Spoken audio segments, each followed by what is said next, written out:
Une femme parle aux femmes. La femme biblique. Elisheva Goel. Collection Erad. Citation biblique, source, Bible, version seconde Genève 1979. Tout droit de traduction, reproduction et d'adaptation réservé pour tout pays. Contact, angoraim@aol.com. wetsbetsion@yahoo.fr. Raïm Goel, préface. Est-il souhaitable qu'un homme recommande la lecture des écrits de son épouse ? Certains chagrins, certains fâcheux, diront que non, et que ce qui sortira de là est fatalement dénué d'objectivité. Eh bien peut-être que non justement, car celle que l'on aime depuis tant d'années est aussi celle que l'on connaît. Dès lors, sauf à se vouloir effrontément malhonnête, on aurait plutôt tendance à se vouloir sobre, objectif, en réflexion face à ses écrits, surtout pour un sujet qui touche de façon si étroite les relations entre hommes et femmes.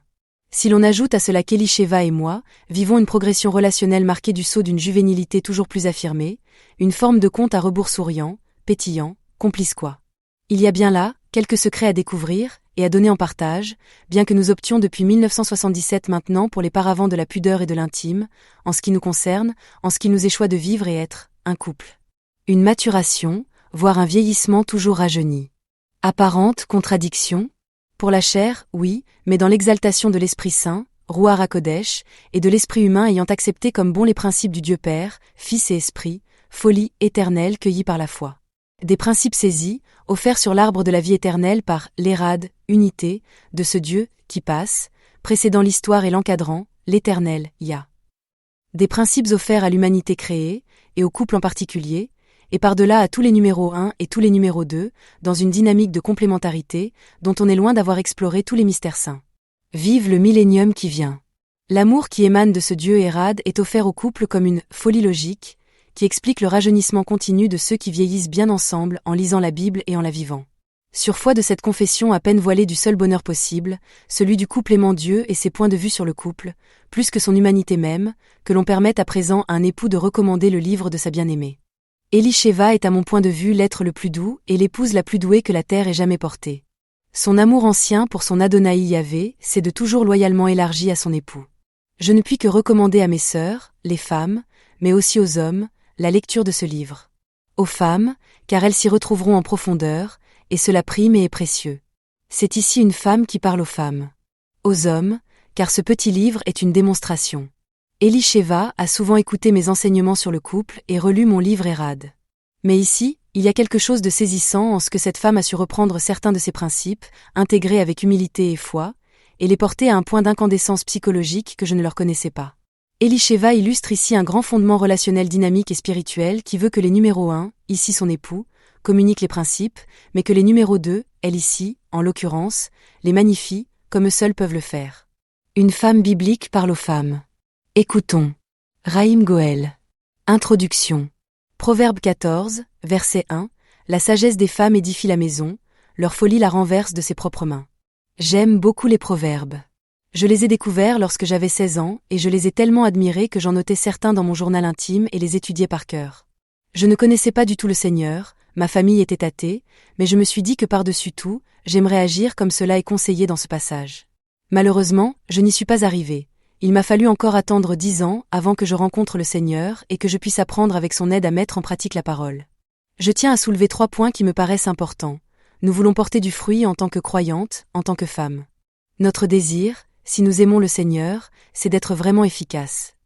Dans le combat spirituel d'abord, mais c'est quelque chose de totalement incompatible avec les œuvres de la chair et avec les sentiments, surtout en ce qui concerne nos proches.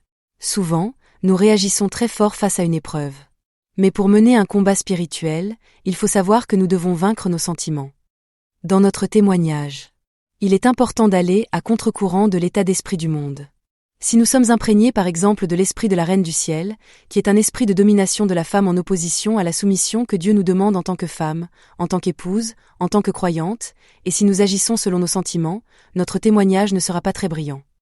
Dans notre couple, aux côtés de nos époux, ou dans l'assemblée si nous sommes des femmes seules ou divorcées, là aussi nous voulons être efficaces. C'est notre désir, pour bâtir sur le roc. Je crois que, là aussi, il faut que nous soyons transformés à l'image de ce que Dieu veut pour nous pour pouvoir être utiles aux côtés de nos époux ou dans l'assemblée. C'est très important. Chapitre 1. L'attitude de la femme. Qui réagit au niveau de ses émotions. Je vais parler de la femme mariée, et de ses réactions face à l'autorité lorsqu'elle est prise en faute. Nous faisons tous des erreurs. Que nous soyons hommes ou femmes, nous sommes tous susceptibles de nous tromper, et j'ai remarqué que nos réactions en tant que femmes, lorsque nous sommes prises en faute, ne sont pas toujours des réactions inspirées par le Saint-Esprit, le Ruach HaKodesh, et qui vont amener à la résolution d'un conflit ou d'une situation difficile. Lorsque nous avons péché, il faut réparer, bien sûr. Mais je dirais que la femme est généralement trop blessée pour réagir avec bon sens, parce qu'elle vit essentiellement au niveau de ses sentiments et de ses émotions. N'oublions pas que nous avons été tirés de la côte d'Adam. Le côté d'Adam, c'est le côté du cœur, c'est la sensibilité, l'émotivité, etc. C'est notre premier réflexe de réagir au niveau de nos émotions. Cela peut se passer aussi lorsque nous nous sentons mis à l'écart. En tant que femme, si nous sommes mariés et que nous avons un mari qui travaille beaucoup par exemple, qui est très pris par son travail ou son ministère, s'il est dans le ministère, cela peut amener à une situation qu'il faut absolument apprendre à gérer avec le Seigneur. Le besoin essentiel de la femme est d'être aimée et protégée. La première relation que l'homme doit entretenir, après celle qu'il a avec le Seigneur, c'est avec sa femme. Si une femme sent que toute l'attention de son mari est portée vers son travail, son ministère, les gens qui dépendent de lui ou qui l'entourent, plutôt que vers elle, alors elle se sent rejetée. Cela se passe au niveau de l'inconscient. Il y a plusieurs réactions possibles, selon le tempérament, le caractère, l'éducation que nous avons reçue, et ces réactions peuvent être identiques pour des femmes divorcées qui souffrent de rejet, ou des célibataires également, à cause de la solitude. Ce sentiment de rejet peut aussi, bien sûr, être éprouvé par une femme seule. Retenez les points que je vais soulever, ils vont vous aider à vous comprendre, et vous devez bien réfléchir et vous poser la question de savoir comment vous fonctionnez dans une telle situation.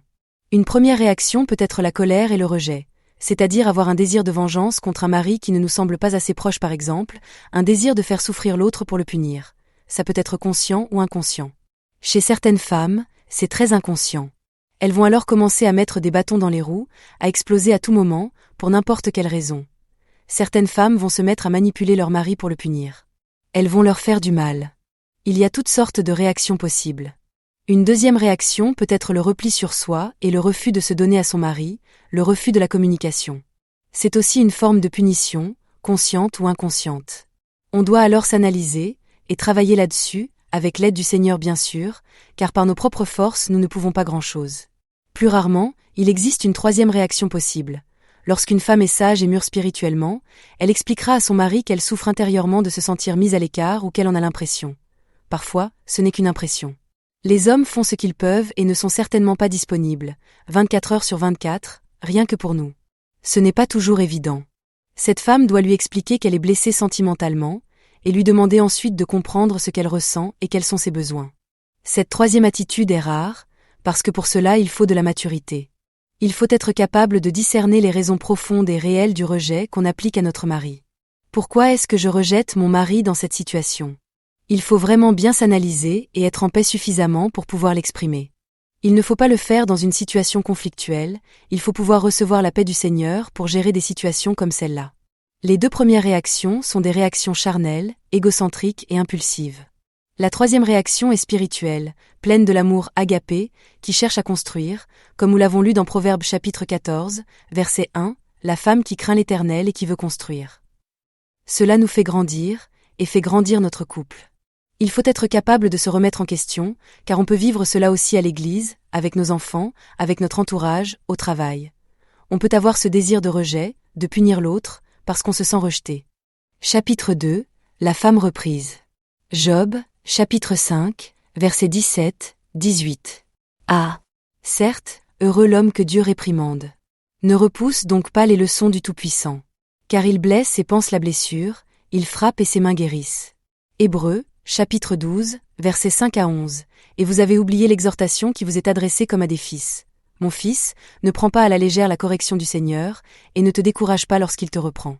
Car le Seigneur corrige celui qu'il aime, et frappe de verge tout fils qu'il a gréé. Supportez la correction, c'est comme des fils que Dieu vous traite. Car quel est le fils que le Père ne corrige pas ? Mais si vous êtes exempts de la correction à laquelle tous ont part, alors vous êtes des bâtards et non des fils. Puisque nous avons eu des pères selon la chair, qui nous corrigeaient et que nous avons respectés, ne devons-nous pas, à plus forte raison, nous soumettre au Père des esprits pour avoir la vie ? Nos pères, en effet, nous corrigeaient pour peu de temps, comme ils le jugeaient bon, mais Dieu nous corrige pour notre véritable intérêt, afin de nous faire participer à sa sainteté. Toute correction, il est vrai, paraît être au premier abord un sujet de tristesse et non de joie. Mais plus tard, elle procure un paisible fruit de justice à ceux qu'elle a formés. C'est pourquoi redresser les mains abattues et les genoux paralysés. Nos réactions en tant que femmes lorsque nous sommes reprises après avoir fait une bêtise, conflit, etc., sont souvent du même ordre que celles décrites précédemment, soit le rejet et la colère, soit le repli sur soi et le rejet. Il nous faut apprendre à soumettre nos émotions à l'Esprit du Seigneur qui va nous aider à accepter la remontrance, la correction, même si la manière nous paraît parfois excessive ou inappropriée de la part de notre époux. Celles qui sont mariées savent de quoi je parle. Lorsqu'il y a un problème et qu'un mari doit reprendre sa femme, il ne va pas l'aborder avec les sentiments, sauf parfois au premier abord, parce qu'il est choqué, ou sous l'effet de la colère. Mais généralement, il va se reprendre et il va tenter de nous raisonner afin de nous amener à la repentance, et il le fera d'une manière dénuée de sentiments qui pourra nous paraître dure et froide, car nous fonctionnons avec les sentiments. Mais nous devons bien faire la différence. Un homme n'est pas comme une femme à ce niveau-là. En réalité, l'homme fonctionne de manière rationnelle et globale, et il poursuit un but, celui de dévoiler une situation irrationnelle, un comportement qui n'est pas sain. Il ne faut alors pas réagir sentimentalement ou émotionnellement, mais tenter calmement de saisir ce qu'il veut nous dire. Cela va nous aider à grandir et à résoudre le problème beaucoup plus vite. Il agit ainsi, non par rejet, mais parce que nous méritons d'être reprises, comme tout un chacun. C'est par amour. Cela nous aidera à accepter, puis à réparer après nous être excusés. Ne pas oublier de s'excuser. Il faut toujours réparer quand on a un tort. C'est important. Bien souvent, nous ne nous excusons pas pour le mal que nous commettons, parce que nous sommes centrés sur l'offense. Nous ressentons comme une offense le fait d'être reprise, ce qui est totalement irrationnel, car tout le monde doit être repris. Et ce sentiment est plus important à nos yeux que la faute que nous avons pu commettre. Car, comme nous vivons sous l'emprise de nos émotions, nous sommes forcément égocentriques et nous n'acceptons pas qu'on nous interpelle. Il faudrait à la limite que notre mari, ou une quelque autre personne, ne nous fasse aucune remarque, mais que ce soit Dieu qui nous le fasse comprendre ou que nous le découvrions par nous-mêmes. Je vous dis cela froidement, mais je l'ai fréquemment observé, et moi-même j'ai été comme cela. C'est de l'orgueil. Je ne suis pas sûre que beaucoup de femmes soient capables de s'excuser et de réparer, c'est de l'orgueil. Après tout, le tort causé est envers autrui, aussi nous devons pratiquer l'amour à son égard. Je vous donnerai ce simple exemple. J'ai connu une sœur qui avait de fréquents accès de mauvaise humeur. Il fallait alors qu'elle se défoule sur les autres. Quand on le lui faisait remarquer, elle le prenait très mal, même si on le lui disait gentiment. Elle nous dit un jour que si ce qu'elle faisait était mal, Dieu finirait bien par le lui faire comprendre, même si cela devait prendre 2 ou 3 jours. Elle n'envisageait pas du tout de s'excuser bien sûr. Mais Dieu nous montre tout de suite lorsqu'on fait du mal. Il n'est pas nécessaire d'attendre 2 ou 3 jours, et c'est nous qui n'acceptons pas ce que le Seigneur veut nous montrer. Il est clair que lorsqu'on a blessé quelqu'un, on est censé l'avoir compris directement. Mais cette attitude était vraiment de l'orgueil. Elle prenait comme une offense le fait qu'on la reprenne, même gentiment, doucement. Et elle ne supportait certainement pas l'idée qu'elle ait pu pécher. En tant que femme, nous devons faire attention, car cela peut nous mener à de la manipulation et ça peut créer une division, une séparation entre nous et les autres. Chapitre 3. Faire teshuva. Il existe 2 étapes essentielles, aussi importantes l'une que l'autre et liées d'ailleurs. A. La première étape est la prise de conscience de notre péché, puis notre repentance devant Dieu. B. La deuxième étape est la demande de pardon auprès de celui qu'on a offensé, puis la réparation. Demander pardon n'est pas tout, il faut réparer, c'est-à-dire renouer la relation. Il ne faut pas laisser passer 3 mois avant de faire un geste, que ce soit sauter au cou de la personne, ou lui offrir un gâteau ou un bouquet de fleurs ou autre chose. Il y a toujours moyen de réparer. Il faut apprendre à détendre l'atmosphère. Quand on a blessé quelqu'un, il ne faut pas dramatiser, il faut réparer. Il y a donc 2 étapes, la prise de conscience et la repentance, puis la demande de pardon et la réparation. Dans le judaïsme, on parle de teshuva. La teshuva, c'est le retour à Dieu, et en même temps une réponse. Ce mot veut dire retour et réponse. Tout est là, il y a un retour nécessaire dans la repentance et il y a une réponse à fournir. Il faut donner, il faut réparer ce qui a été volé, et c'est très important. Lors de Rosh Hashanah et Kippour, ce sont les fêtes bibliques en début d'année juive, en septembre-octobre, Rosh Hashanah, la nouvelle année et la fête des trompettes, et Kippour, le grand pardon, on se remet en question, en ce qui concerne nos fautes envers Dieu, mais aussi envers les autres, et c'est très important. Il importe de régler ce qu'il faut régler si nous voulons que nos noms restent inscrits dans le livre de vie. Même si nous savons que nous sommes sauvés, il faut quand même se remettre en question régulièrement, il faut donc faire teshuva le plus souvent possible, au moins à chaque Shabbat. Le but ultime de ce temps de teshuva est d'accéder à l'unité. C'est essentiel dans le judaïsme. L'unité du peuple. Le peuple qui n'est pas uni ne peut être entendu de Dieu et va même à la destruction. Relisons la Bible et nous y verrons plusieurs exemples dans l'histoire du peuple d'Israël. Ce sont peut-être des choses qui paraissent négligeables à beaucoup, mais réparer, c'est très important. L'autre a autant, sinon plus d'importance que nous. Cette unité, qui est dans le hérat du Père, du Fils et de l'Esprit, est génératrice de vie, parce qu'elle est basée sur l'amour, et l'amour ce n'est pas seulement des mots, mais aussi des actes. Quand on ne prend pas la peine de s'excuser, de réparer un tort, on rompt la relation avec l'autre, on ne l'aime plus, tout simplement. On ne peut alors pas dire qu'on aime Dieu non plus, comme il est écrit dans 1 Jean, chapitre 3, versets 18 et chapitre 4, versets 7 et 8. 1 Jean, chapitre 3, 18. Petits enfants, n'aimons pas en parole ni avec la langue, mais en action et en vérité.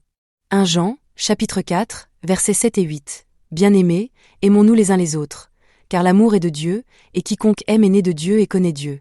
Celui qui n'aime pas n'a pas connu Dieu, car Dieu est amour. Généralement, 1 plus 1 égale 2. Mais pour Dieu, 1 plus 1 égale 1. C'est très important de s'en souvenir. Il faut refuser, au nom de Jésus, tout ce qui nous divise, que ce soit dans le couple, l'église, avec les enfants, au travail. Il faut faire tout ce qui est en notre pouvoir pour qu'il y ait cette unité, cet amour qui puisse continuer à couler les uns envers les autres, et pour cela on a toujours quelque chose à faire. Les maris aussi ont des choses à faire, ils doivent peut-être être moins durs parfois, un peu plus compatissants. L'homme doit aussi savoir quand il doit cesser cette sévérité à notre égard, et consoler. On doit apprendre à restaurer nos relations. Si nous ne savons pas nous excuser, cela peut aussi vouloir dire que nous sommes habités par la crainte. Mais là encore, c'est une mauvaise réaction qui nous paralyse et nous empêche de réparer. C'est charnel. Il faut absolument que nous apprenions à grandir avec l'aide du Saint-Esprit, il faut avoir des victoires. La crainte est une mauvaise réaction qui prouve que nous ne comprenons pas que Dieu est amour et que la correction ne signifie pas châtiment et rejet, comme nous l'avons lu dans l'Épître aux Hébreux. 1 Jean, chapitre 4, verset 18. Il n'y a pas de crainte dans l'amour, mais l'amour parfait bannit la crainte, car la crainte implique un châtiment, et celui qui craint n'est point parfait dans l'amour. Chapitre 4. Corrigeons notre attitude. Nous allons maintenant parler de diverses choses qui concernent les femmes. Quelle est la position qu'elles doivent adopter dans leur foyer, par exemple ? En ce qui concerne les décisions à prendre, il faut savoir que l'homme est le chef de la femme. C'est écrit, et c'est bon pour nous de savoir que nous avons un chef qui peut décider. L'homme est le chef de la femme, donc la décision revient au mari. Même si nous croyons que notre mari a tort, s'il faut prendre une décision, il faut le laisser décider, et prier pour que Dieu incline son cœur et lui donne les bonnes paroles et les bonnes décisions. J'ai appris cela au début de ma conversion. Mon mari et moi étions 2 artistes, et nous avions une vie vraiment peu structurée, surtout en ce qui me concernait. Il m'a fallu tout apprendre, et lorsque j'ai commencé à lire la Bible, j'ai réalisé tout ce qu'il fallait changer. Que ce soit au niveau des finances, ou autre, nous faisions selon notre fantaisie. Nous avons eu quelques leçons d'ailleurs. Ainsi, au début de notre toute nouvelle vie avec le Seigneur, nous habitions dans les Ardennes belges. C'était l'hiver, la neige n'était pas encore tombée, et mon mari me dit « Je vais te faire un cadeau pour ton anniversaire ». Nous n'avions pas beaucoup d'argent, car mon mari avait arrêté le théâtre, et moi j'avais arrêté de peindre, donc nous étions dans une période de transition. Par la suite, mon mari a trouvé un très bon travail, mais à cette époque-là c'était difficile. Et je sentais confusément que nos finances ne nous permettaient pas de dépenser de l'argent pour un cadeau. Je me demandais ce qu'il fallait faire, et je pensais que peut-être nous faisions une bêtise en dépensant pour ce cadeau. Nous avons fait 100 kilomètres pour aller en ville, et nous avons acheté une superbe lampe. En rentrant, la neige a commencé à tomber. Nous venions juste d'acheter notre première voiture neuve, une R4. Lorsque nous sommes parvenus sur les hauteurs, avant d'arriver à la maison, nous avons dérapé, et nous avons foncé dans la forêt, droit sur un arbre. La voiture était irrécupérable.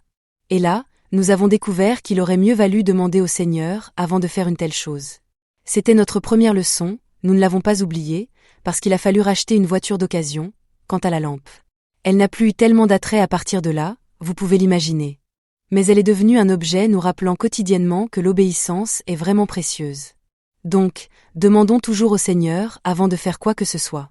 Aujourd'hui, depuis longtemps d'ailleurs, mon mari me dit toujours lorsque nous avons l'opportunité de faire un achat ou un voyage, ou quoi que ce soit d'autre du même type, prions.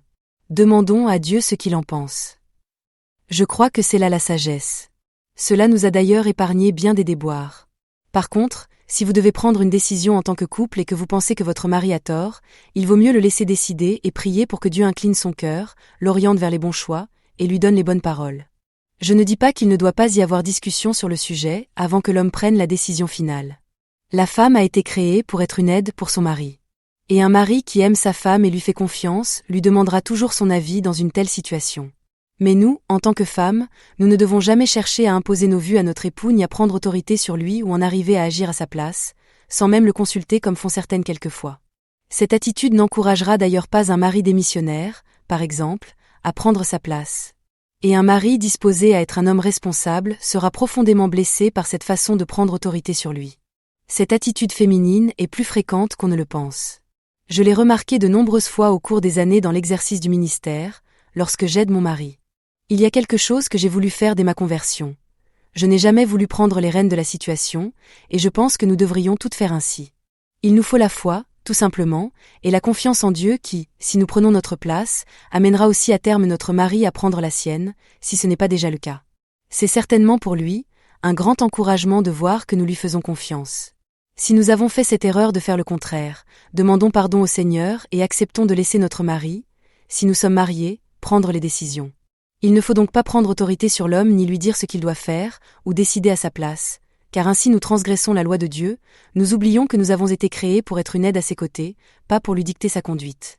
Nous avons été créés en second aussi pour être protégés dans notre émotivité et dans notre vision des choses, qui est souvent plus sentimentale et qui peut être partielle. Un homme a une vision beaucoup plus globale d'une situation. Nous voyons surtout les détails. Moi, par exemple, je ne conduis pas, et c'est tant mieux, ça pourrait être dangereux, car je suis plutôt distraite, et quand je dois guider mon mari avec une carte, je me fixe sur les détails de la carte, et je ne vois pas les grandes directions. Je fais des efforts, mais je me trompe souvent, car je n'ai pas une vision globale. C'est quelque chose de typique chez les femmes, bien qu'elles ne soient pas toutes ainsi. Cette vision peut nous entraîner à fausser les choses, à commettre des erreurs de jugement, et, par conséquent, ce n'est pas l'Éternel qui passera par nous, si nous avons un mari. Si nous n'en avons pas, nous devons être soumises à Dieu et aux frères aussi, demander conseil et prier avant d'agir si nous avons des décisions à prendre. Nous ne sommes pas seuls, nous faisons partie d'un corps. Si nous sommes dans une assemblée où il y a vraiment cet amour qui vient de Dieu, eh bien nous avons des conseillers, nous avons l'amour des frères, des sœurs, et nous aurons toutes les réponses de Dieu, nous n'aurons pas de problème pour prendre des décisions importantes. Si nous avons des batailles à mener et des victoires à prendre, ce n'est pas tant pour obtenir une place, une position que Dieu ne nous donnera de toute façon pas, mais c'est plutôt par rapport à nous-mêmes, à notre chair, à notre égocentrisme, à notre indépendance, à notre rébellion, à notre insoumission, notre côté manipulateur et menteur pour arriver à nos fins. Il faut être honnête, c'est quelque chose de profondément inscrit dans notre nature. C'est justement à cause de notre côté sensible et sentimental que nous pouvons déformer la loi de Dieu, voir les choses de manière déformée. Nous avons parlé tout à l'heure du fait d'être reprises, et nous ne le supportons pas. Pourquoi ? Parce que nous ne comprenons pas que la correction est bonne, mais aussi parce que nous pensons peut-être que nous n'avons pas tort. Penser avoir toujours raison, c'est de la présomption. Donc, à partir de là, on va mentir, on va tordre les choses pour pouvoir se faire entendre, et c'est vraiment une chose pour laquelle il faut demander pardon au Seigneur et se repentir en profondeur. La loi de Dieu doit être respectée et il nous faut être courageuses. Quand il est écrit dans la Bible, « Soyez des hommes », ce n'est pas adressé seulement aux hommes, c'est aussi pour nous. Nous devons avoir du courage, nous devons grandir, prendre des victoires avec l'aide de Dieu et refuser toute forme de manipulation et de mensonge. Beaucoup parmi nous ont besoin d'agir, de faire. On croit que c'est en faisant quelque chose, qu'on est quelqu'un, mais c'est faux. C'est aussi souvent par sentiment qu'on va imposer aux autres ce qu'ils ne nous demandent pas, car on pense leur faire plaisir, et on empêche Dieu ou notre mari, si nous en avons un, de faire ce qui doit être fait.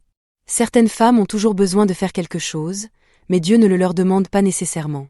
Il faut toujours que nous ayons le courage de nous placer devant Dieu pour voir ce qu'il veut de nous. Chapitre 5. Savoir garder sa paix.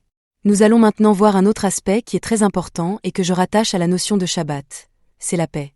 Le mot Shabbat a la même racine que les mots lashevet, s'asseoir, et lishbot, cesser. Vivre dans le Shabbat, c'est donc vivre profondément dans le repos, en s'arrêtant, en cessant d'agir par ses propres forces et en recevant la paix du Seigneur qui nous a entièrement comblés par sa grâce. Ici, le merveilleux passage d'Éphésiens, chapitre 2, verset 6 prend tout son sens. Il nous a ressuscités ensemble et nous a fait asseoir ensemble dans les lieux célestes, en Jésus-Christ. Beaucoup de nos comportements sont issus du fait que nous n'avons pas une vraie paix intérieure. Perdre notre paix, c'est le piège dans lequel nous tombons très facilement en tant que femmes, pour plusieurs raisons. Nous ne sommes pas rassurés par un mari qui est irrégulier dans ses comportements, imprévisible, dépressif ou égoïste.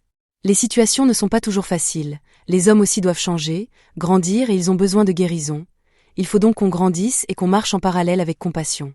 On doit apprendre à ne pas perdre notre paix quand notre conjoint est ainsi, mais avoir la foi qu'il va changer, car le Seigneur s'en occupe. Nous devons veiller surtout d'abord à notre paix. N'oublions pas que tout concourt au bien de ceux qui aiment Dieu. Les circonstances difficiles sont là pour nous pousser à grandir et agir dans la foi. En hébreu, le mot foi se dit émouna. Il existe un autre mot qui vient de la même racine, c'est le mot imoun qui signifie exercice, pratique. Dieu veut donc que nous nous exercions à dépendre de lui totalement. C'est un art qui s'apprend au fil du temps. Ainsi notre foi grandit, et nous pouvons vivre et produire de plus grandes choses quand nous sommes passés par l'épreuve de la foi. Si on n'a pas de mari, on peut perdre sa paix car le fardeau de la vie est trop lourd, et la solitude n'arrange rien car c'est difficile à gérer. Demandons à Dieu de nous accorder une amie ou une personne de la famille qui pourra nous aider au niveau pratique, qui pourra nous décharger de certaines charges matérielles auxquelles nous n'arrivons pas à faire face, et avec qui nous pourrons partager et prier. C'est précieux. Si nous sommes en mesure d'aider une sœur qui est seule et que Dieu nous demande d'aller vers elle pour la soulager, ne résistons pas à l'appel du Seigneur. Nous sommes un corps et nous devons prendre soin les uns des autres. Si on est débordé ou épuisé par un surcroît de travail, une vie de femme avec des petits-enfants, un travail à l'extérieur, etc., ce n'est pas toujours facile. La fatigue, le fait d'être obligé d'être toujours disponible pour les enfants, font qu'on peut perdre sa paix. Alors, il faut se ménager des temps de repos ou de méditation et de prière à tout prix. Je sais ce que c'est, puisque j'ai eu 4 enfants, qui étaient à la maison, donc il fallait les enseigner. Nous étions toujours pris par le ministère, il y avait toujours beaucoup de monde à la maison pendant des années, alors je peux vous dire que je sais ce que c'est que d'être occupé. Je faisais parfois des triples journées, mais j'ai toujours essayé de prendre le plus possible de temps avec Dieu. Et à Jérusalem pendant longtemps, parce que les combats étaient très rudes, je me levais très tôt le matin avant tout le monde. J'entendais au loin le muezzin à 5 heures, je me levais et commençais à prier, à lire ma Bible, à prier en langue, pendant 1 heure au moins chaque jour. Et cela m'a fortifié et aidé à tenir le coup. Cela ne se fait pas tout seul, c'est impossible. Une femme peut aussi être sensible physiquement. Elle a des problèmes menstruels, la ménopause à un certain âge qui entraîne une fluctuation dans les émotions, etc. Mais là aussi, nous devons apprendre à gérer, même si nous souffrons dans notre corps. Apprenons à garder notre paix dans le Seigneur. Il faut accepter d'être mal physiquement à certains moments et garder malgré tout sa paix. C'est possible. Mon mari souffrant d'une grippe l'autre jour me faisait remarquer que, dans les moments de souffrance physique entraînant une faiblesse extrême, on est obligé de se décharger sur le Seigneur de tout fardeau. Et c'est une bonne école, une occasion d'apprendre à vivre vraiment dans la paix et la confiance en lui. C'est d'ailleurs ce qu'il veut de nous en priorité, car il nous aime et désire répondre à nos besoins. On peut perdre sa paix parce qu'on est dans une situation difficile qui est vécue par la famille ou par le couple et qu'on ne réussit pas à confier à Dieu ou à son mari. Cela peut arriver, et là aussi, il faut vraiment veiller à notre paix. On porte le fardeau et on se tourmente. Mais Jésus ne nous a pas dit de porter le fardeau. C'est lui qui l'a porté. Le fardeau qu'il nous confie est léger, il est doux. On pense pouvoir tout résoudre par soi-même. C'est encore de l'orgueil. On ne peut rien résoudre. C'est Dieu qui va nous aider, donc déchargeons-nous au maximum sur lui selon 1 Pierre, chapitre 5, verset 7, et déchargez-vous sur lui de tous vos soucis, car lui-même prend soin de vous. Un autre point sur lequel j'attire votre attention, c'est l'apitoiement sur soi. L'apitoiement sur soi provient de l'égocentrisme et d'une méconnaissance de l'amour de Dieu le Père. Comment pouvons-nous recevoir la réponse de Dieu, la consolation de Dieu, l'encouragement de Dieu, voire son intervention, si nous nous plaignons sans arrêt? Nous lui faisons ainsi offense. Nous ne croyons pas dans son amour. Nous ne croyons pas qu'il peut nous répondre. L'apitoiement sur soi est un sentiment typiquement féminin. C'est un péché. Et, à terme, cela peut vraiment devenir un lien démoniaque. Je veux prendre l'exemple d'une femme que je connais, qui n'est pas encore convertie, qui a été une femme très gâtée dans son enfance, une fille unique. Elle a eu ensuite certaines difficultés dans la vie, et depuis longtemps elle accuse l'univers entier de ses problèmes et se plaint sans cesse. Elle fait une psychanalyse depuis 10 ans. Mais elle n'a pas encore compris l'amour du Père. Cette psychanalyse n'a fait que la recentrer sur elle-même. Cela ne lui a rien apporté. L'apitoiement sur soi devient réellement, à terme, un lien démoniaque, et j'ai connu des personnes qui avaient besoin de délivrance de cet esprit qu'elles entretiennent volontairement. Et cela nous empêche de vivre dans le vrai Shabbat, dans le repos. Une autre raison qui fait qu'on perd sa paix, c'est le manque de relation avec Dieu, dans la prière ou la lecture de la parole. Quand nous lisons la Bible, demandons toujours à Dieu une révélation jusqu'à ce qu'il nous parle. Il a toujours quelque chose à nous dire, tous les jours. Et cela va nous fortifier, nous nourrir, nous construire, nous édifier. Un manque de combativité dans la foi. Quand on a reçu une parole de Dieu, un réma, apprenons à les proclamer et à tenir sur nos positions. Ne laissons pas nos sentiments nous dominer, tenons ferme sur nos positions. Seigneur, tu m'as dit telle chose, et je la proclame jusqu'à ce que cela se produise. Je ne perdrai pas ma paix. Apprenons à combattre. Ce n'est pas être violent, mais c'est une position ferme à tenir dans la foi jusqu'à l'exaucement. C'est une foi en action qui nous conduit au repos. Il n'y a plus de tourments, nous sommes dans le repos. Le manque de communication peut également nous faire perdre notre paix. Il faut parler avec notre conjoint lorsqu'on en a un, ou avec une partenaire de prière si nous avons une sœur avec qui nous pouvons prier, ou avec un membre de notre famille auprès de qui on peut se décharger de nos soucis et demander la prière. Si nous avons quelqu'un avec qui partager nos soucis, cela va nous aider à garder notre paix. La culpabilité d'un péché qui n'est pas confessé et qui peut quelquefois remonter loin en arrière peut nous faire perdre notre paix. Nous sommes alors sous un joug de culpabilité. Cela peut également être une pensée négative qu'on entretient et qui n'a pas été évacuée. Et je pense que ce n'est pas une des moindres raisons de perdre sa paix pour les femmes, parce que souvent nous ruminons. On va ruminer parfois pendant des mois ou des années.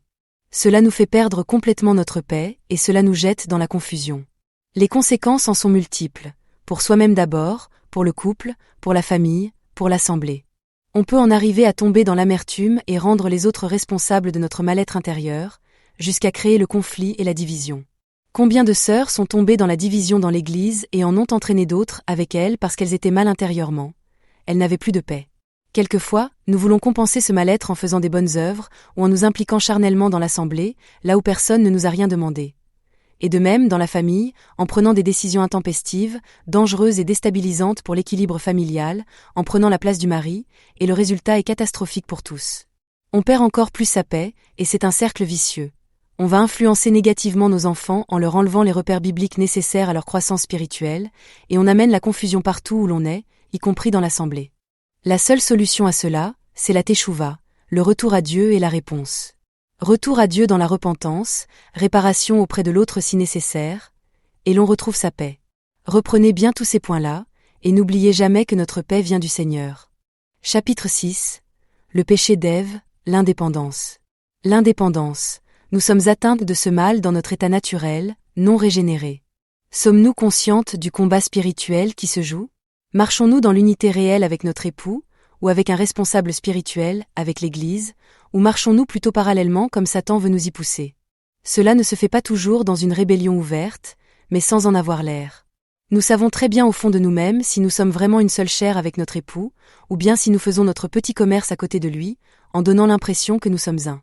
Cela peut aller jusqu'à la manipulation de notre époux. Et c'est très grave. Je parle pour les femmes mariées, mais les femmes seules devraient aussi faire un bilan, et se demander quel est leur état d'esprit réel, comment elles réagiraient si elles étaient mariées. Un bon test. Quelle est notre attitude à l'égard du Seigneur, notre fiancé? Sommes-nous indépendantes à son égard? Agissons-nous sans le consulter? Ou notre désir le plus grand est-il d'adhérer à 100% à sa volonté et à son cœur? Pouvons-nous vivre sans relation réelle avec le Seigneur, avec notre futur époux céleste, nous contentant d'une simple présence à ses côtés? Ou bien sommes-nous malades à l'idée de lui déplaire et de vivre des choses sans lui, de lui cacher quoi que ce soit? Avons-nous un jardin secret? Est-ce que nous en avons besoin? Ce sont autant de questions que nous devrions nous poser. Je crains que, malheureusement, certains hommes également ne vivent dans cette attitude d'indépendance à l'égard de Dieu, ou à l'égard de leur épouse. Mais c'est fondamentalement un péché, je dois le reconnaître, qui est typiquement féminin. Chapitre 7. Comprendre notre comportement actuel. A. Il faut d'abord examiner quel était notre comportement dans l'enfance, que notre enfance ait été chrétienne ou pas. Il faut se poser des questions. Étions-nous rebelles? Indépendantes? Jalouses? Provocatrices? Menteuses? Hyperactives? Paresseuses? Prêtes à tout pour être aimées? Toujours prêtes à donner, mais incapables de recevoir? Fuyantes devant la correction? Lâches? Calculatrices? Craintives? Hyper sentimentales? La liste peut être encore beaucoup plus longue. Nous devons renoncer à tous ces points dans la repentance, en nous mettant simplement devant Dieu. Il n'est pas nécessaire d'aller trouver un serviteur de Dieu pour cela. C'est une affaire entre Dieu et vous. Quand on prend vraiment conscience de ce que l'on a été dans le passé, on peut avoir la victoire sur ces choses. Sinon, elles nous poursuivent. Bien sûr, on peut toujours chercher la responsabilité chez autrui, Mes parents étaient trop sévères, ou bien ils se disputaient toujours, etc. Dans ma famille, la situation était dramatique à un moment donné. Je ne vais pas vous raconter mon histoire ici, mais ma petite sœur n'a pas réagi comme moi, ma deuxième sœur non plus. Nous avons eu toutes les trois des réactions différentes. Occupons-nous de nous-mêmes, et voyons en quoi nous pouvons travailler sur le passé et nettoyer tout cela avec l'aide de Dieu. B. Sachons ensuite analyser le comportement de notre mère. Même si nous ressemblons au niveau caractère à notre père, nous reproduisons souvent le type de comportement de notre mère. C'est typique. La fille va ressembler à sa mère dans son comportement, et le garçon à son père. On peut aussi penser à sa grand-mère, parce que parfois cela saute une génération. Là aussi, il faut renoncer, dans une prise de conscience réelle et dans la repentance. Il faut être honnête avec Dieu, ne pas vouloir lui cacher les choses, et ne pas se les cacher à soi-même non plus. C. Prenons ensuite conscience de la nature déchue, d'Ève, en nous. Comme nous venons de parler d'indépendance, c'est bien de penser à Ève. Pensons à notre indépendance. Notre rébellion. Le rejet de la responsabilité de nos actes sur d'autres. Le refus de voir notre péché en face. Faire de la maternité une affaire personnelle, où le mari n'a rien à voir, comme Ève qui lorsqu'elle a eu son premier fils l'a appelé Caïn qui a la même racine que Anikaniti c'est-à-dire j'ai acquis. Elle le voulait pour elle, Adam n'avait rien à voir dans l'histoire. Il y a là la domination de l'enfant qui est créé pour moi, donc je le domine. La soumission à l'esprit de la reine du ciel, l'esprit de contrôle, influencé par l'esprit d'illusion. La soumission à l'esprit de Jézabel. La rupture de relation avec l'époux, comme Ève a rompu sa relation avec son époux à partir du moment où elle a accepté de discuter avec le serpent, elle n'a pas demandé l'avis de son mari. Le besoin d'un jardin secret. La tendance à céder facilement aux tentations, comme Ève qui a cédé très facilement et qui n'avait pas la protection de son mari à cause de son indépendance. Nous aussi, nous pouvons parfois agir ainsi et céder à n'importe quelle tentation, parce que nous ne restons pas sous la protection de notre mari.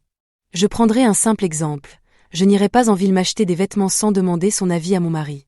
Il est concerné, et je dépends de lui, donc je vais lui demander ce qu'il en pense. C'est la moindre des choses. Mêler le spirituel et le psychique. C'est une attitude très fréquente chez les femmes, et très dangereuse. S'il n'y a pas de couverture spirituelle d'un mari ou d'un ministère, à cause de la tendance naturelle de la femme à la sentimentalité, on va tout de suite dévier dans le psychique. Le spirituel doit être régi par les lois de Dieu. Rappelons-nous que tout doit être soumis à la parole de Dieu. Si nous vivons des choses dans l'esprit, nous devons toujours nous poser la question. Est-ce biblique ? Sinon, c'est qu'on dévie dans le psychique, et c'est alors la porte ouverte à toutes sortes de choses très dangereuses. Chapitre 8. Quelques exemples de femmes dans la Bible. Les filles de Lot. Genèse, chapitre 19, versets 30 à 38. Lot quitta Tsoar pour la hauteur, et se fixa sur la montagne, avec ses deux filles, car il craignait de rester à Tsoar. Il habita dans une caverne, lui et ses deux filles. L'aîné dit à la plus jeune, « Notre père est vieux, et il n'y a point d'homme dans la contrée, pour venir vers nous selon l'usage de tous les pays. Viens, faisons boire du vin à notre père, et couchons avec lui, afin que nous conservions la race de notre père. » Elles firent donc boire du vin à leur père cette nuit-là, et l'aînée alla coucher avec son père. Il ne s'aperçut ni quand elle se coucha, ni quand elle se leva. Le lendemain, l'aîné dit à la plus jeune, « Voici, j'ai couché la nuit dernière avec mon père. Faisons-lui boire du vin encore cette nuit, et va coucher avec lui, afin que nous conservions la race de notre père. » Elles firent boire du vin à leur père encore cette nuit-là, et la cadette alla coucher avec lui. Il ne s'aperçut ni quand elle se coucha, ni quand elle se leva. Les deux filles de Lot devinrent enceintes de leur père. L'aînée enfanta un fils, qu'elle appela du nom de Moab. C'est le père des Moabites, jusqu'à ce jour. La plus jeune enfanta aussi un fils, qu'elle appela du nom de Ben-Ami. C'est le père des Ammonites, jusqu'à ce jour. C'est inscrit dans notre conscience. Nous savons que nous ne devons pas agir ainsi. C'est une vision charnelle qui donne le vertige. Mais il faut à certaines femmes une descendance à tout prix. Donc, on va manipuler, par des moyens occultes, mauvais, comme faire boire son père par exemple pour avoir une descendance. C'est soi-disant pour un bon motif, mais voyez les conséquences. Ils ont été des ennemis acharnés d'Israël. Faisons bien attention à toute transgression et à toute manipulation de la loi du Seigneur. Ça peut aller très vite. On en voit des exemples effrayants à notre époque. Le nombre de femmes désirant des enfants à tout prix, y compris par des moyens qui défient les lois essentielles de l'éthique, augmente sans cesse, phénomène des mères porteuses, en cas de stérilité de la femme. Mère célibataire se faisant inséminer par éprouvette ou par un homme de passage. Mère de 60 ans, comme récemment en Hongrie, une femme non mariée, désirant depuis toujours un enfant, et ayant grâce à la science, pu donner le jour à une petite fille. Et nul ne se pose plutôt la question de savoir pourquoi il n'y a pas d'enfant, ou pourquoi il n'y a pas de mariage, ou quelle est en fait la volonté de Dieu. Jézabel. 1 Roi, chapitre 21, versets 1 à 16, veuillez lire ce passage dans votre Bible. L'exemple des filles de Lot et de Jézabel ne sont pas des exemples très brillants, mais on peut en tirer des leçons. Jézabel. La méchanceté, la transgression de l'ordre et la manipulation parce qu'elle a utilisé le nom d'Akab pour faire un décret en vue de faire tuer Naboth. Et il faut bien reconnaître que c'est là l'expression du désir à tout prix. Elle veut absolument obtenir ce qu'elle veut. Elle va utiliser tous les moyens pour y arriver, y compris le meurtre. Faisons attention, parce que cela déplaît terriblement au Seigneur, et c'est toujours criminel. Nous ne devons pas manipuler, ni avoir cette prise d'autorité pour imposer nos vues. Quand nous sommes avec notre époux ou avec d'autres personnes, n'essayons pas d'imposer nos vues par la force ni par la violence. Repentons-nous devant Dieu pour cela. Apprenons à être humbles et soumises. N'oublions pas que Dieu fait grâce aux humbles, mais qu'il résiste aux orgueilleux. Dieu nous accorde ce qui est bon. Si nous avons un souhait ou si nous prions pour quoi que ce soit qui nous semble justifié, Dieu nous l'accordera. Ce n'est pas à nous à forcer les choses par la violence. C'est quelque chose de terrible, cet esprit de Jézabel qui va jusqu'à manipuler des pasteurs. La Bible nous dit bien que Jézabel peut être dans l'Église, on le voit dans Apocalypse 2, verset 20, et nous avons le devoir de ne pas la laisser prêcher. Il ne faut pas tolérer Jézabel dans l'Église. C'est un esprit meurtrier. Dans 2 Rois chapitre 9, verset 30, Jéhu entra dans Jizréel. Jézabel, l'ayant appris, mit du fard à ses yeux, se para la tête, et regarda par la fenêtre. Nous voyons le moment où Jéhu vient pour accomplir le jugement de Dieu sur Jézabel. Et que fait Jézabel quand elle apprend que Jéhu arrive? Elle commence par se farder. C'est une tentative de séduction, c'est du mensonge pour essayer de détourner le jugement ou la correction. Faisons attention à cela. Acceptons tout simplement que nous avons besoin de nous repentir si nous avons péché. Ne cherchons pas à séduire notre mari, si nous sommes en faute, pour détourner notre jugement. Demandons pardon à Dieu si nous le faisons. Miral. 2 Samuel chapitre 6, verset 16. Comme l'arche de l'Éternel entrait dans la cité de David, Miral, fille de Saül, regardait par la fenêtre. Elle vit le roi David se démener et danser devant l'Éternel. Alors, elle le méprisa dans son cœur. Miral a été vexée parce que David, son mari, dansait devant l'Éternel et devant ses servantes et ses serviteurs. Elle l'a méprisé. Notre propre justice, notre orgueil, notre conception des choses, l'idée que nous avons de nous-mêmes ou de ce que notre mari ou notre pasteur devrait être, peuvent faire que nous voyons les actes de nos maris ou des autres comme inappropriés, et nous les jugeons. Outre le fait que nous blessons l'autre profondément, nous ne l'aimons pas lorsque nous agissons ainsi. Nous brisons la relation. C'est une forme de divorce. Mais, en dehors de cela, il y a une conséquence qui est le rejet, et nous verrons que Miral sera stérile jusqu'à sa mort. Nous attirons le rejet et la stérilité sur notre vie lorsque nous méprisons notre conjoint pour un acte qu'il a commis et qui nous semble inapproprié, ou si nous méprisons l'autre. Tâchons de ne pas avoir ce type de comportements orgueilleux, et repentons-nous si nous l'avons. Rebecca. Vous connaissez l'histoire de Rebecca décrite dans Genèse 24. Le serviteur d'Abraham est allé la chercher pour la ramener et être l'épouse d'Isaac, et nous voyons le splendide caractère de Rebecca. Le serviteur d'Abraham, qui est un type du Saint-Esprit, envoyé, va obtenir toutes les réponses qu'il a demandées au Seigneur parce qu'il cherche une jeune fille soumise, une vraie servante de l'Éternel. C'est cela que nous devons être, des servantes. Acceptons d'être comme Rebecca. C'est un merveilleux exemple. Elle fait confiance au serviteur, elle le suit. Elle ne sait pas où elle va aller, mais elle obéit. Soyons obéissantes et soumises. Une chose m'a émerveillée dans cette histoire.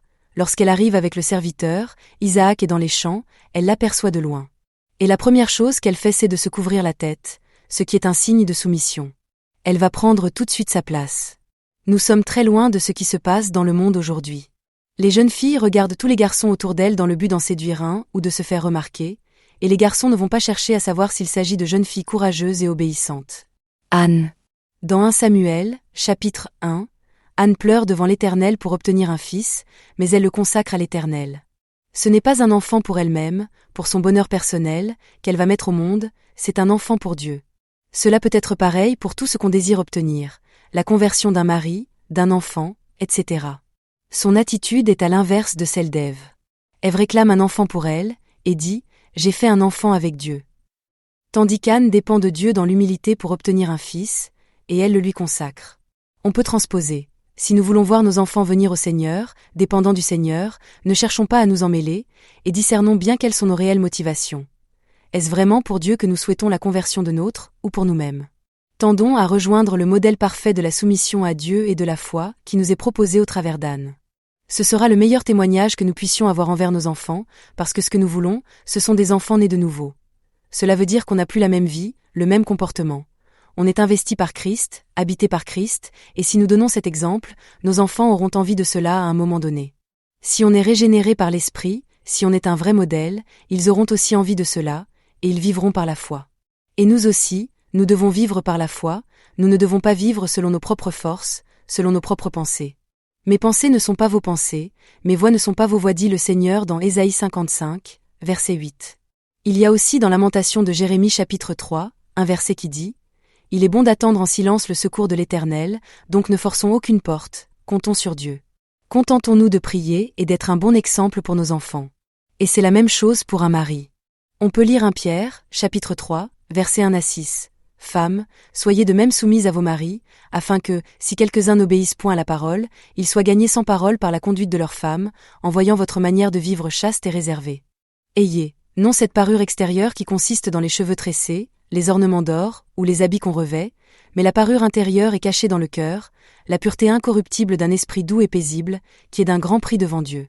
Ainsi se paraient autrefois les saintes femmes qui espéraient en Dieu, soumises à leur mari, comme Sarah, qui obéissait à Abraham et l'appelait son Seigneur. C'est d'elle que vous êtes devenues les filles, en faisant ce qui est bien, sans vous laisser troubler par aucune crainte. Ceci nous montre la position que la femme doit adopter en vue de la conversion de son mari. Elle ne doit pas lui taper sur la tête à coups de Bible, elle ne doit pas lui faire la morale sans arrêt. C'est par son comportement, sa sobriété qu'elle doit être un modèle, et automatiquement son mari va se convertir au bout d'un temps. Mais il nous faut la foi, la patience, la confiance en Dieu. Un autre verset est important, 1 Timothée chapitre 5, verset 2, que les femmes âgées enseignent les plus jeunes. Je ne vois pas l'intérêt pour nous, les femmes, de prêcher à tout prix si Dieu ne nous demande pas de le faire. Parce qu'il a un projet, un plan, parce qu'il veut de toute façon nous utiliser, il le fera. Nous n'avons pas à revendiquer quoi que ce soit. Mais ce que nous pouvons faire dans le cadre de l'Église et qui est important quand c'est dans l'unité avec l'Église, quand c'est désiré par les anciens, quand le Seigneur le montre, c'est en tant que femmes plus âgées d'enseigner les plus jeunes. Nous avons beaucoup à communiquer aux jeunes filles, aux jeunes femmes. C'est aussi collaborer avec nos époux dans l'éducation de nos enfants, voyons les proverbes qui en parlent largement, ou dans le conseil spirituel et la prière apportée aux sœurs dans l'assemblée si nous sommes dans le ministère en tant que couple, ou responsables d'un groupe de prière, ou si nous sommes épouses d'anciens, et cela toujours avec nos maris, en accord avec eux. 1 Timothée chapitre 2, verset 12 nous dit que la femme n'enseigne pas, qu'elle ne prenne pas autorité sur l'homme. Je me vois mal en tant que femme de serviteur de Dieu commencer à faire ce que j'ai vu récemment à Jérusalem dans une réunion, dans un endroit pourtant internationalement connu et recommandé.